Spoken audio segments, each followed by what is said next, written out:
പ്രിയപ്പെട്ട വിദ്യാർത്ഥികളെ നമസ്കാരം.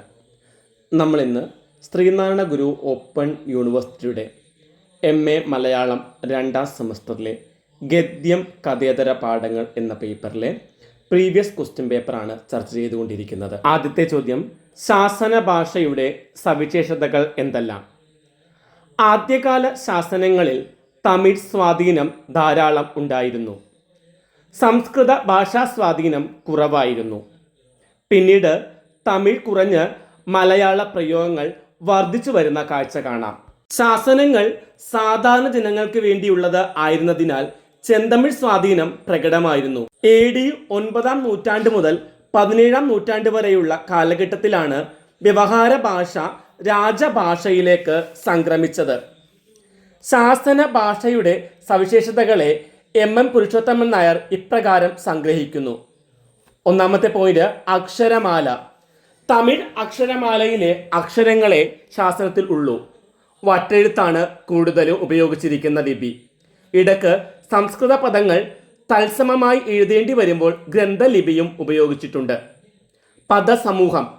മലയാളം, തമിഴ്, സംസ്കൃതം എന്നീ 3 ഭാഷയിലെയും പദങ്ങൾ ശാസന ഭാഷയിലുണ്ട്.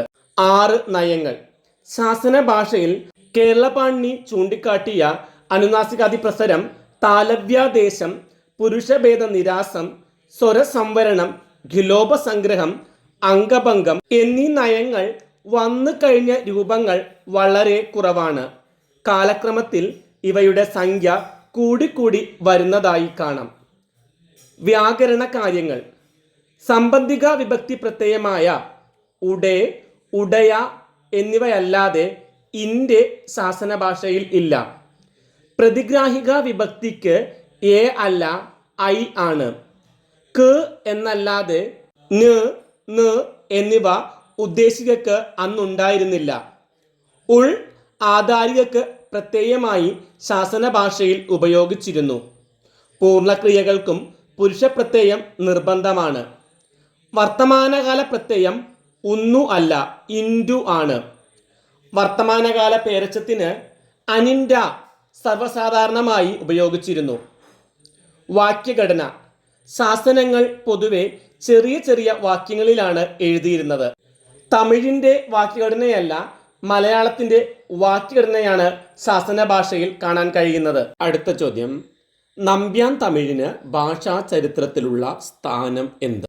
നമ്പ്യാന്മാർ കഥാകഥനത്തിന് ഉപയോഗിച്ചിരുന്ന വിശേഷ വ്യവഹാര ഭാഷയാണ് നമ്പ്യാൻ തമിഴ്. പാട്ടിനും മണിപ്രവാളത്തിനും സമാന്തരമായി അന്ന് നിലവിലുണ്ടായിരുന്ന ഒന്നായിരുന്നു നമ്പ്യാൻ തമിഴ്. പാഠകം അവതരിപ്പിച്ചിരിക്കുന്നവർക്ക് വേണ്ടി രചിച്ചവയാണ് നമ്പ്യാൻ തമിഴ് കൃതികൾ. കൂത്തും കൂടിയാട്ടവും സംസ്കൃതം അറിയുന്നവരെ ഉദ്ദേശിച്ച് അരങ്ങേറിയതാണ്.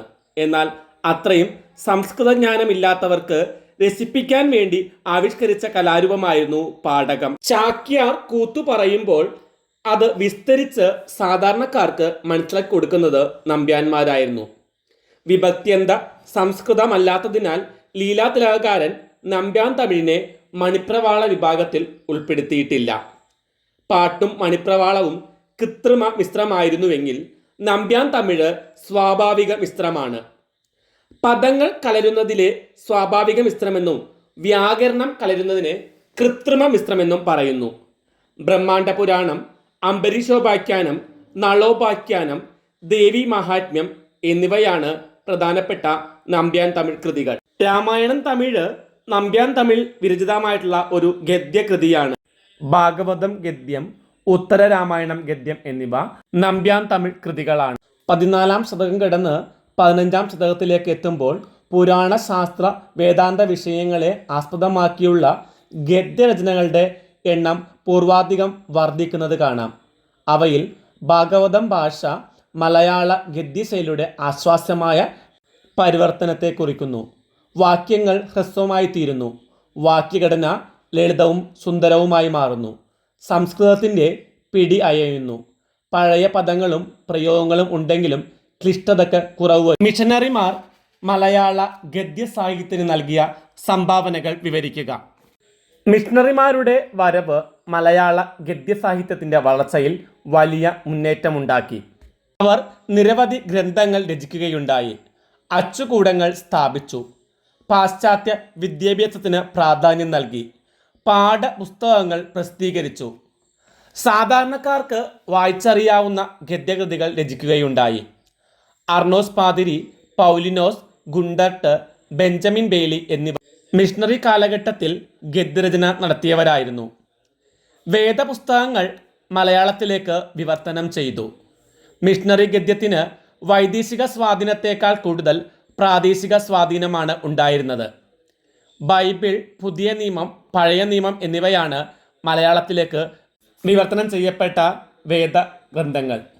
നവീന ഗദ്യലിഖിത ഭാഷയുടെ ആദ്യ മാതൃകകളായിരുന്നു ഉദയംപേർ സുനഹദോസിൻ്റെ കാനോനകളും റോസിൻ്റെ നിയമാവലിയും. പാശ്ചാത്യ സമ്പർക്കത്താൽ മലയാളത്തിലുണ്ടായ പുരോഗതി വെളിവാക്കുന്ന ഒരു കയ്യെഴുത്ത് ഗ്രന്ഥമാണ് മിലാൻ രേഖകൾ. വേദതർക്കം, ജ്ഞാനമുത്തുമാല, വർത്തമാന പുസ്തകം എന്നിവ മിഷണറി കാലഘട്ടത്തിലുണ്ടായ പ്രധാനപ്പെട്ട രചനകളാണ്.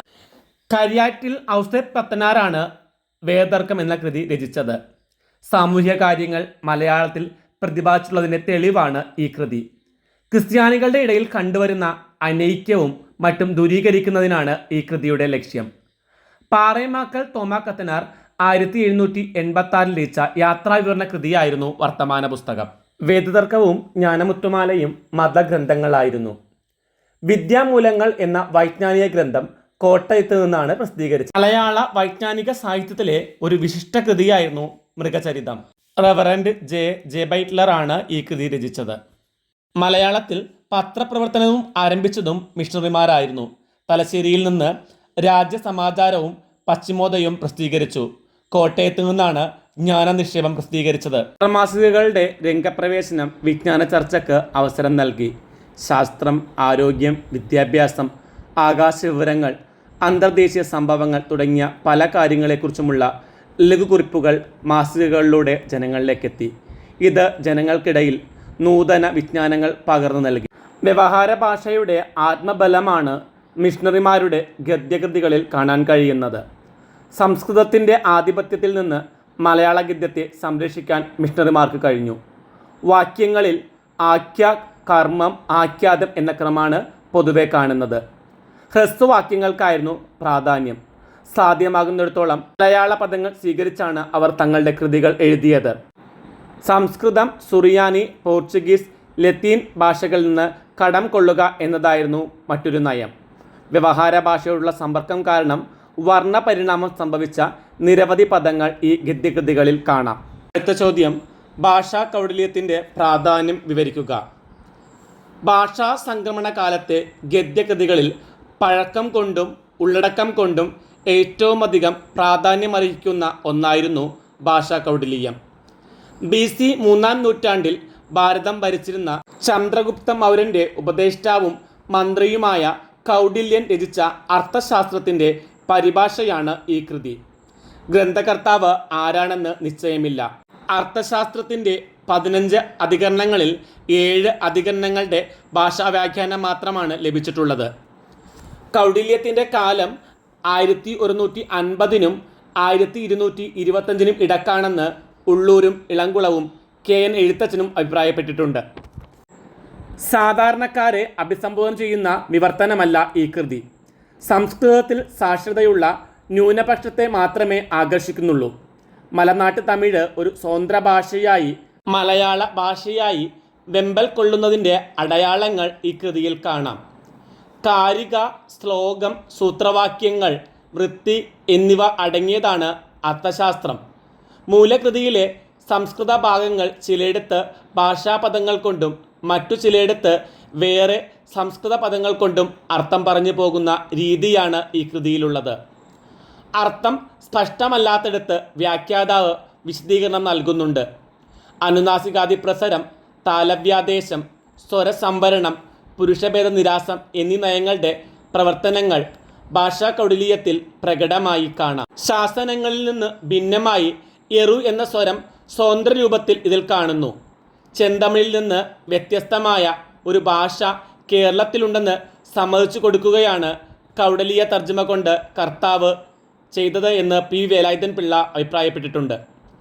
സങ്കീർണ വാക്യങ്ങളുടെ രചനയിൽ ലാളിത്യം ദീക്ഷിക്കാൻ ഭാഷാ കൗടില്യകാരന് കഴിഞ്ഞിട്ടില്ല എന്ന വിമർശനം നടുവട്ടൻ ഗോപാലകൃഷ്ണൻ ഉയർത്തിയിട്ടുണ്ട്. ഹെർമൻ ഗുണ്ടർട്ടിൻ്റെ മലയാളം ഇംഗ്ലീഷ് ഡിക്ഷണറിക്ക് മലയാള ഭാഷാ ചരിത്രത്തിലുള്ള സ്ഥാനമെന്ത്? മലയാള ഭാഷയിൽ ശാസ്ത്രീയമായ രീതിയിൽ നിർമ്മിച്ചിട്ടുള്ള ആദ്യകാല നിഘണ്ടുക്കളിൽ ഒന്നാണ് ഡോക്ടർ ഹെർമൻ ഗുണ്ടർട്ടിൻ്റെ നിഘണ്ടു. 1116 പേജുകളുള്ള ഈ മലയാളം ഇംഗ്ലീഷ് നിഘണ്ടു 1872 മംഗലാപുരം ബാസൽ മിഷൻ പ്രസിൽ നിന്നാണ് അച്ചടിച്ച് പ്രസിദ്ധീകരിച്ചത്. വാക്കുകളുടെ കേവലമായ അർത്ഥം മാത്രമല്ല, അവയുടെ ആഗമങ്ങൾ കൂടി രേഖപ്പെടുത്തുവാൻ അദ്ദേഹം പ്രത്യേകം ശ്രദ്ധിച്ചിരുന്നു. അറബി, പേർഷ്യൻ, ഹിന്ദുസ്ഥാനി, പോർച്ചുഗീസ്, ഇംഗ്ലീഷ് മുതലായ വൈദേശിക ഭാഷകളിൽ നിന്ന് മലയാളത്തിൽ കടന്നു വന്നിട്ടുള്ള പദങ്ങൾക്കും ദ്രാവിഡ പദങ്ങൾക്കും അദ്ദേഹം നിഘണ്ടുവിൽ സ്ഥാനം നൽകി. പദങ്ങൾക്ക് ആദ്യമുണ്ടായിരുന്ന അർത്ഥവും ഉപയോഗം കൊണ്ട് പിന്നീട് മാറി വന്ന അർത്ഥവും അലങ്കാര പ്രയോഗങ്ങളാൽ പ്രകടമാവുന്ന പ്രത്യേക അർത്ഥവും പദങ്ങൾ കടന്നുവരുന്ന പഴഞ്ചൊല്ലുകളും തൽഭവങ്ങളാണെങ്കിൽ അവയുടെ തത്സമങ്ങളും നിഘണ്ടുവിൽ ചേർത്തിട്ടുണ്ടായിരുന്നു. ഗുണ്ടട്ടിന് ശേഷം വിപുലങ്ങളായ നിഘണ്ടുക്കൾ മലയാളത്തിലുണ്ടായിട്ടുണ്ട്. എങ്കിലും മേന്മയിൽ ഗുണ്ടട്ടിൻ്റെ നിഘണ്ടുവിനോട് ഒപ്പമെത്താൻ ഒന്നിനും സാധിച്ചിട്ടില്ല എന്നതാണ് സത്യം. ഈ ക്ലാസ് നമുക്ക് ഇവിടെ അവസാനിപ്പിക്കാം. മറ്റൊരു ക്ലാസ്സുമായി കാണും വരെ എല്ലാവർക്കും നന്ദി, നമസ്കാരം.